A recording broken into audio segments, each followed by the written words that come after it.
দর্শক, আজ আমরা বানাবো চিকেন শাস্ত্রিক। চিকেন শাস্ত্রিক বানাতে আমাদের যা যা লাগবে, প্রথমত লাগবে চিকেন, তারপরে লাগবে লবণ, তারপরে লাগবে কাবাব মশলা, এরপর লাগবে জিরা, শাহি জিরা, তারপরে লাগবে baking soda, extra virgin olive oil. আমার হাজব্যান্ডের লাইফ নিয়ে আমি কোনো রিস্কে যেতে চাই না। আপনারা ইচ্ছে করলে যে কোনো তেল ইউজ করতে পারবেন, no problem. Soya sauce, white pepper মানে সাদা গোলমরিচের গুঁড়ো, টমেটো সস, লেবু, গুঁড়ো মরিচ, আদা রসুন পেস্ট, পেঁয়াজ, টমেটো, ক্যাপসিকাম। টমেটোর অবস্থা দেখি তো বুঝতে পারছেন। কভার দেখি কখনো ভিতরের বই জাজ করবেন না, কারণ কভার যদি অসুন্দর হয় ভিতরে বই কিন্তু খুবই রোমান্টিক হয়। অ্যাকচুয়ালি ডিপে ছিল তো, অতিরিক্ত ভালোবাসায় বিগড়ে গেছে। দর্শক, আমরা এখন চিকেনে দিয়ে দিব বেকিং সোডা। বেকিং সোডা আর লেবু রস দিয়ে, বেকিং সোডা হাফ চামচ দিয়েছি, ফার্স্টে কম উঠেছিল চামচে। বেকিং সোডা আর লেবু রস দিয়ে আমরা এটা ম্যারিনেট করে রাখবো 5 মিনিট, কারণ চিকেনের বুকের মাংসটা সবসময় বেশি ড্রাই হয়ে যায়, জুসি ভাবটা থাকে না। বেকিং সোডা লেবু রস দিয়ে এটা মাখিয়ে রাখলে ভিতরে জুসি একটা ভাব থাকবে, ড্রাই হবে না। মনে হচ্ছে চিকেনের উপরে বিক্সল ঢেলে দিয়েছি।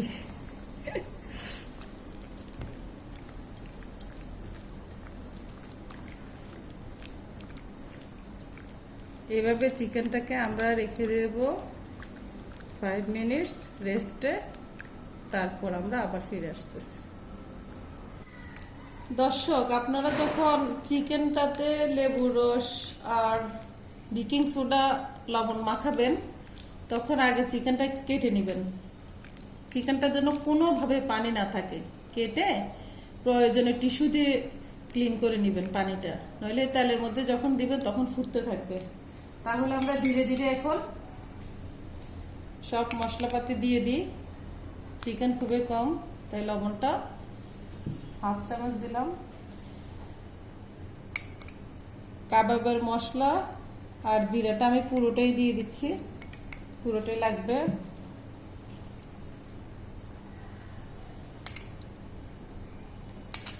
আদা রসুন 4 চামচে 2 চামচ দিলাম, কারণ আমার চিকেনটা খুবই কম নিয়েছি আমি। গুঁড়ো মরিচ,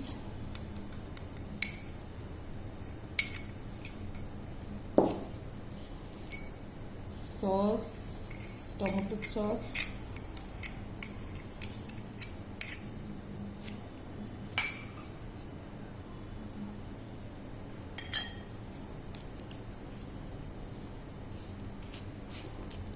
এখন দিচ্ছি সাদা গোলমরিচের গুঁড়ো,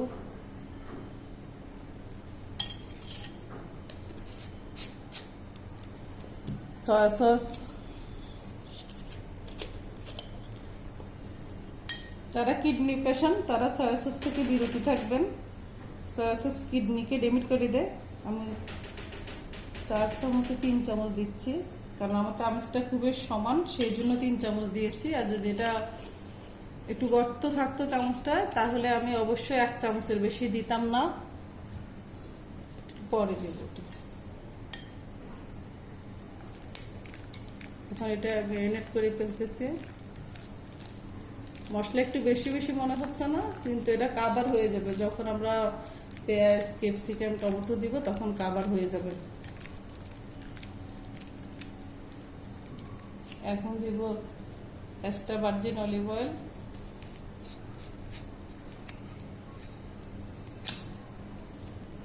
এক্সট্রা ভার্জিন অলিভ অয়েলটা কোনো কিছু দিয়ে মেপে দিচ্ছি না, জাস্ট আমার হাতের উপরে দিচ্ছি। আপনার ইচ্ছে করলে বড় চামচ 1 চামচ দিয়ে দিলেই হবে,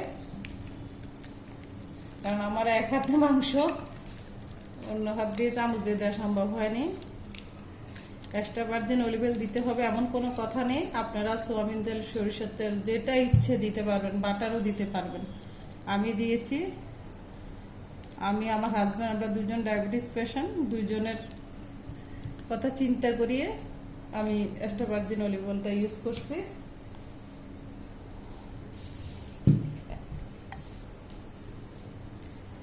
এখন মাংসটা আমি, প্লেটটা বড়, এই বাটিটা একটু ছোট হয়ে গিয়েছে আমাদের মাংস অনুপাতে, সবজি অনুপাতে, এই জন্য আমি প্লেটের মধ্যে ম্যারিনেট করে নিচ্ছি আমার সুবিধার্থে। তাহলে আমরা 40 মিনিট পর আবার ফিরে আসতেছি।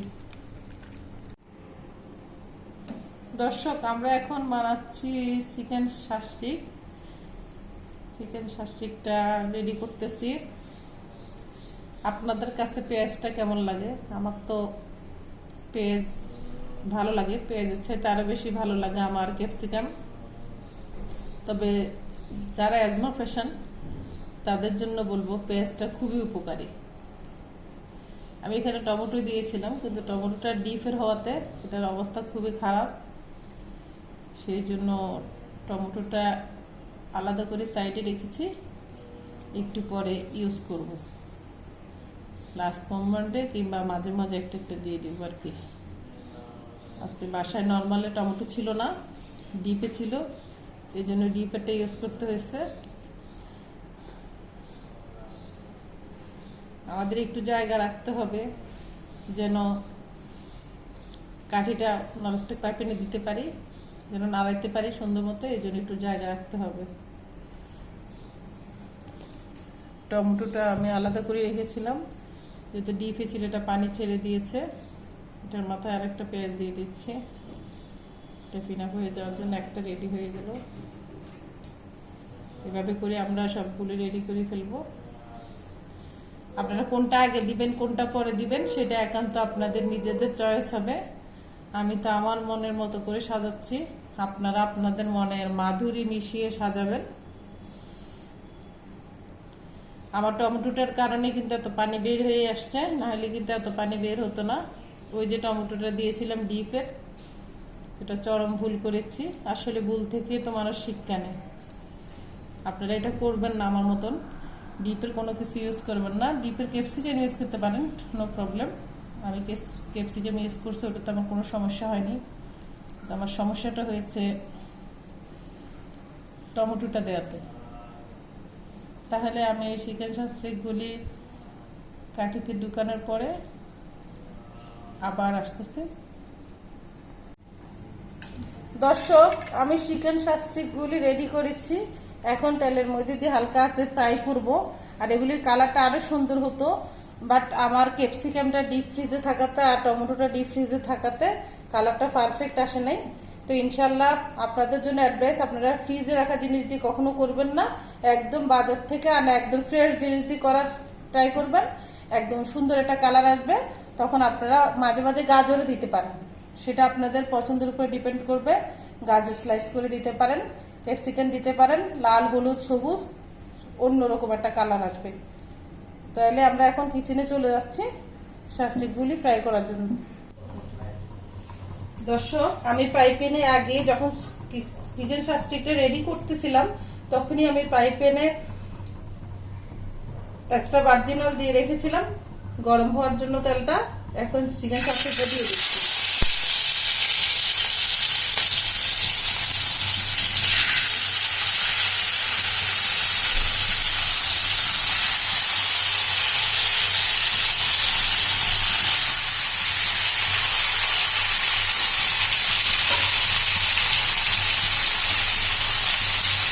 এখন এটা একটু হাই হিটে একটু হবে, তারপর আমি একদম হালকা আছে ঢেকে এটাকে ফ্রাই করব।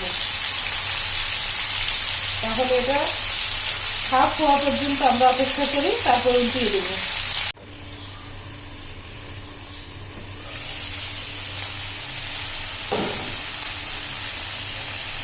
দর্শক, এখন দেখি আমাদের চিকেন শাস্ট্রিকের কি অবস্থা।